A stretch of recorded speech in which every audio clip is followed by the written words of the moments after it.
Hey guys, I'm Natalie, and today I'll be asking and answering some questions about this whole quarantine situation. So let's get started. The first question is, how have you been spending quarantine? Doing schoolwork, being a student and having classes that I need to get done. I've been really focused on that.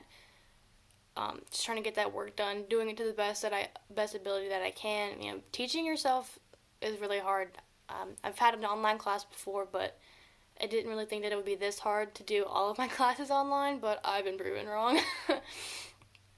um, Other than schoolwork, though, I've been taking time for myself, doing self care type stuff.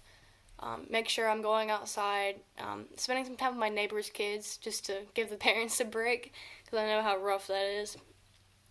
Tie dyeing shirts with the kids, just spending time with them, and going to check on my older neighbors just to make sure that they're okay, they don't need anything, and trying to keep them, still having some interaction so that they don't get all sad and stuff.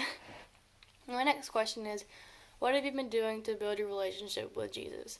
Well, I've been attending the Zoom meetings every week. Ever since we started the Zoom meetings, I've been there. I've been taking time aside from the Zoom meetings to really dive deep into what the message from that night was. Taking my own notes during the lessons and stuff, but then going again and reading it, but in depth. I have a study Bible, so it has like a little blurb after the section, so that it really explains what's going on, and it gives you some critical thinking questions, so I can really get the whole aspect, like the whole idea. So I'm not left hanging with questions or anything like that, and it really explains what's going on. I've been praying a lot more. I've been spending a lot more time with God than I ever thought that I could. I've I've really been spending more time like with God than I have been talking to my friends. Um, just trying to build that relationship and letting myself know that I can talk to God anytime I need to. Because that's something I struggled with personally. Because I always felt, like there was a certain time you can pray, like, praying at church, stuff like that, whatever. Um, but prayer isn't structured. You can pray however you want to. It's really just a free thing, and it's personal, like for you. You do what you need to, and you talk to God, and God listens. So I've been really realizing that, and it's been really strengthening for me.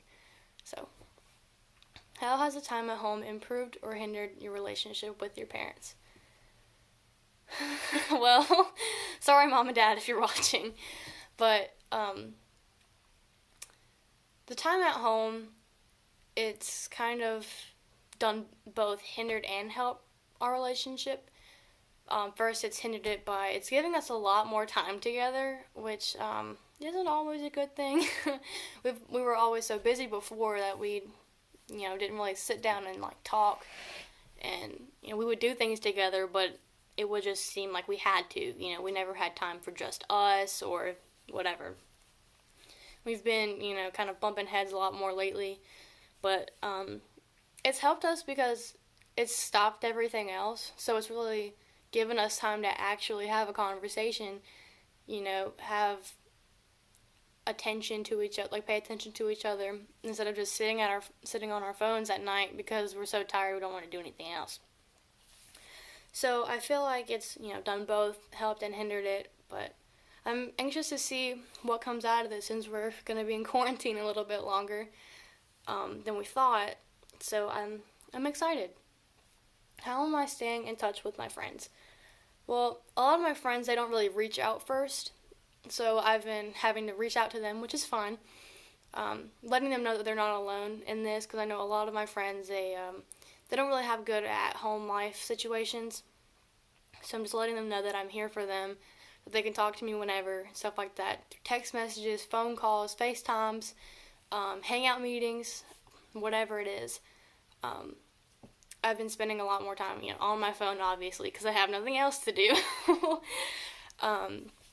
Just calling them, not just through text, because text is so superficial, I think. You can't really give a heartfelt message through a text because it's just you reading it on a screen. You can take it however you want. So I think it's really good to call your friends, let them hear your voice, let them know how you feel, let them know that you're here for them, and stuff like that. So, and finally, what's been beneficial about the weekly Zoom meetings? Okay, I love the Zoom meetings. If I'm not at school, if I'm not at home, I'm at church. So church was always my second home. Once you get me out of my shell, I am a social butterfly. So you won't get me to stop talking. And with these guys on the Zoom meetings, they are like my family. If I need anything, I can always call these guys. So the Zoom meetings, they've really given me that social opportunity. They've allowed me to see my friends and family. They've allowed me to really get a message, because I have a Bible app, but it's kind of hard to just read it on a screen when I've been used to hearing Eric or Drew talk about it for so long. The Zoom meetings, they've been beneficial because I need human interaction. So hearing them, seeing them, being able to talk to them has really helped me mentally. And it's just been a good escape from all the stress, everything that I have to do with school, and also getting the word. It's been really enriching and fulfilling, and that's another thing that's brought me closer to God, and I'm just really thankful for it. Thank you for listening, and I hope you take these things into consideration and reach out to your friends. Your friends need you, and, it's kind of hard to admit, but you need them too. So just take this time, get closer to God, and have fun.